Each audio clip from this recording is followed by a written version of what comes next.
Hello everyone and welcome to Sinful Gaming. I hope you're all doing well, I hope you're all staying safe, and most of all, I hope you're all fighting that war against the Grey. Today, we're going to be taking a look at what exactly are the Kruleboyz. We're going to look at their war scrolls that we've now seen, and we're going to also look at some of the rules we know are coming for the Kruleboyz. And we're just going to have a little bit of a breakdown and look at how this army may function on the table in, I guess, independence. And potentially, let's talk a little bit as well about how it may affect Auric Warclans, which is something we've been told it can go into. With that all said though, let's get cracking in. First of all, we're going to look at rules, and then we're going to look at all the war scrolls, because I feel looking at universal rules is a better way to start than going into, the war scrolls after. So let's get cracking into it. Alright, so let's start out by looking at the allegiance ability we've been shown for the Kruleboyz. This is the Venom Encrusted Weapons rule. So this one is, if the unmodified hit roll for an attack made by a Kruleboyz Auric model, so this excludes Hobgrots, and it also notes that it excludes mounts for any Kruleboyz models as well at the end of this rule. If, however, they make an attack roll and it's a 6 on the hit roll, that attack causes a number of mortal wounds equal to the melee weapons, the weapons damage characteristic. So this is ranged and melee, both of them do some mortal wounds. And the attack sequence does end from this. It doesn't put hits continuing on into the wound roll, so it doesn't do extra damage like that. Now, what's pretty cool about this is there are quite a few 2 damage weapon options in the Kruleboyz. So for starters, we aren't going to get any sort of double damage mortals from our Gut Rippers, which are the basic sort of spear and shield boys. But things like the heroes that have a lot of damage 2 attacks are going to do like some mortal wounds there. Both versions of the Killer Boss, even the Merc Knob Shaman. And even the Swamp Collar Shaman with his D3 could be really cool to get D3 mortal wounds out of him. But the Man-Skewer Bolt Boys are really where I think this comes into its own when they've got damage 2 ranged attacks, regardless of which variation of weapon they actually use and which profile they use, and we'll talk about their profiles in a sec. They've got damage 2, so they can do 2 mortal wounds. They're pretty much Vanguard Raptors with the long strike crossbows, but for orcs, so that's pretty cool.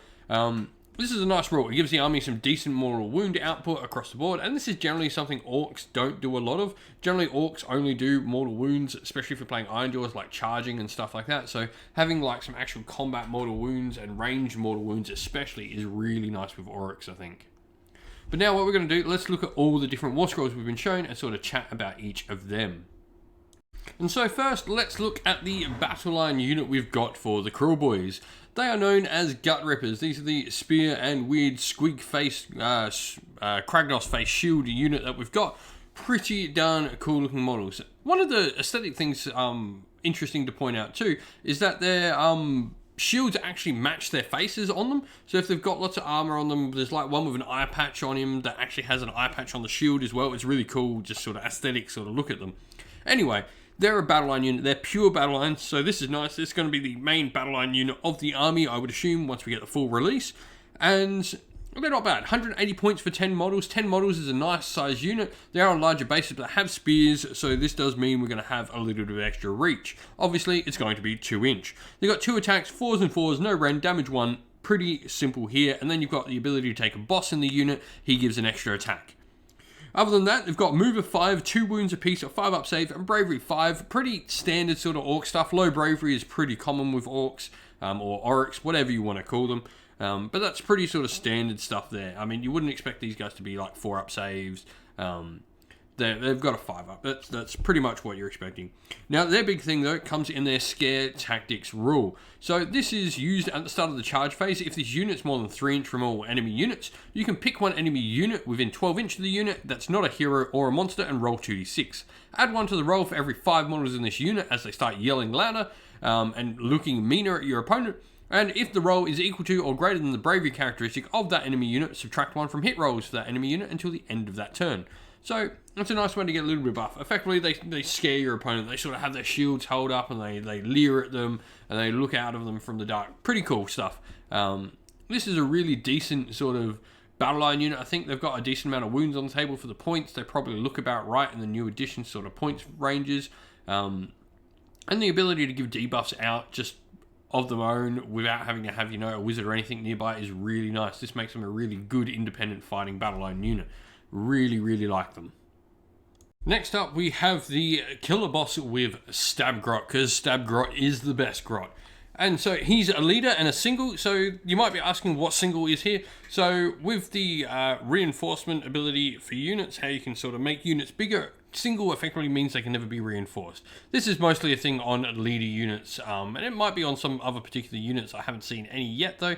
But yeah, it's on like leaders and monsters and all those sort of things. He comes in at a 140 points. So he's pretty cool. He's got some pretty decent sort of basic attacks and basic sort of profile. 5-inch move, 6 wounds, 4+ save, bravery 7, pretty standard stuff there for an auric sort of hero. But then he's got the boss hacker, which is his 1-inch range weapon with 4 attacks. And it's 3s, run 1, damage 2. So, you know, you could be getting some 2 mortal wounds out of there if you get some 6s to hit, which is nice.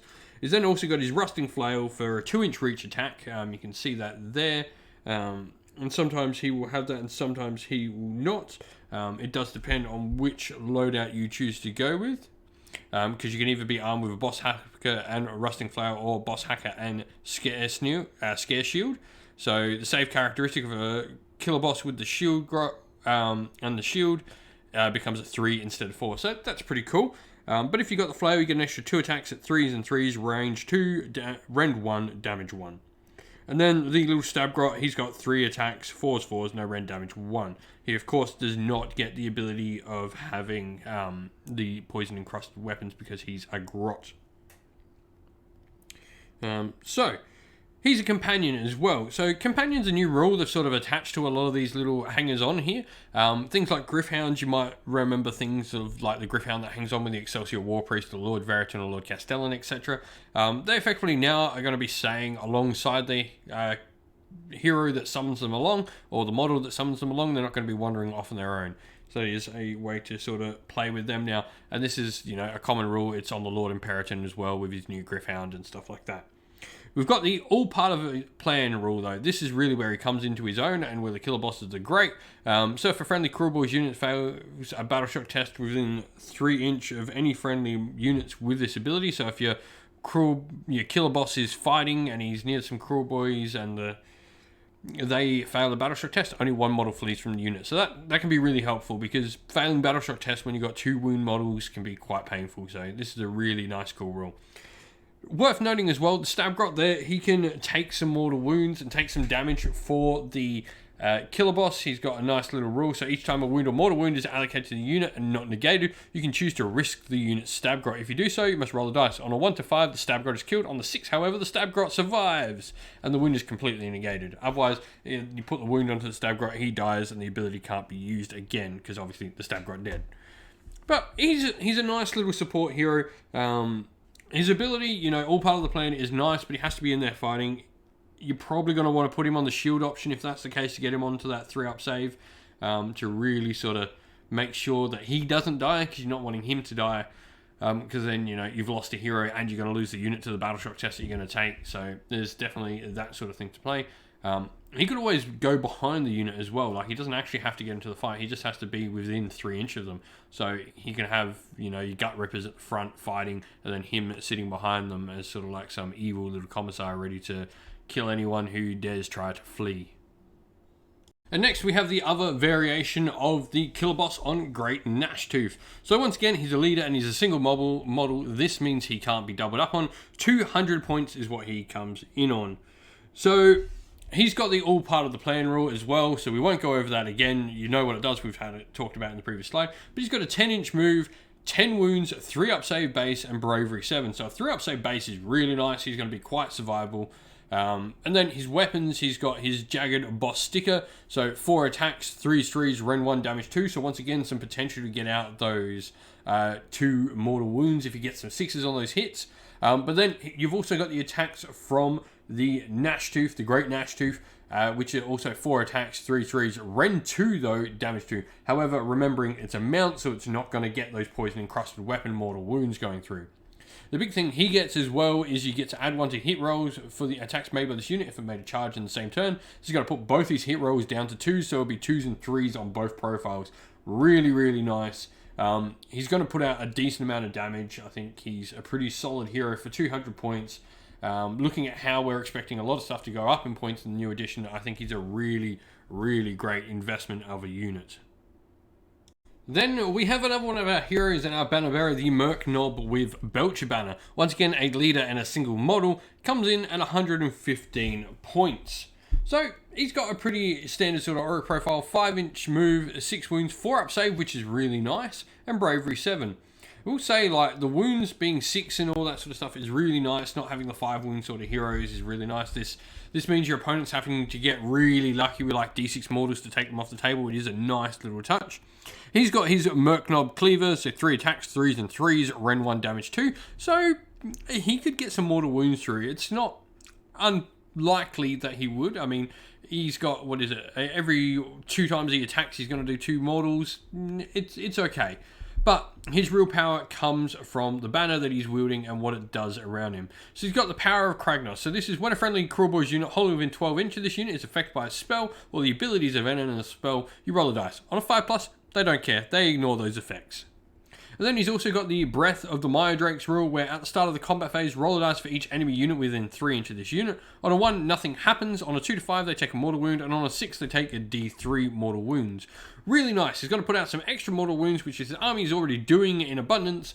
So you've got that. And then also he's giving you some magical defense as well. As someone who plays Hallowheart a lot for my Cities of Sigmar, it's a really great effect. You'll roll that 5 up more often than you think, and this can be just such a massive thing to stop abilities from some of the powerful spellcasting armies in the game really taking advantage and really pushing you up against a wall. You're going to be able to just ignore spells on a whim, and you get to make this roll once they're affected by the spell. So you do get to try and stop it with dispels first, and then you roll the dice, so it's really cool. And then we have the wizard for the Kruleboyz, the Swamp Call, the Shaman, and his trusty little Potgrot. So the Potgrot doesn't really do a lot for this model. He does give him an extra 2 attacks, 4s, 4s, no Ren damage 1. And then you've also got the Bog Bark Staff, so 3-inch range on this, which is really cool.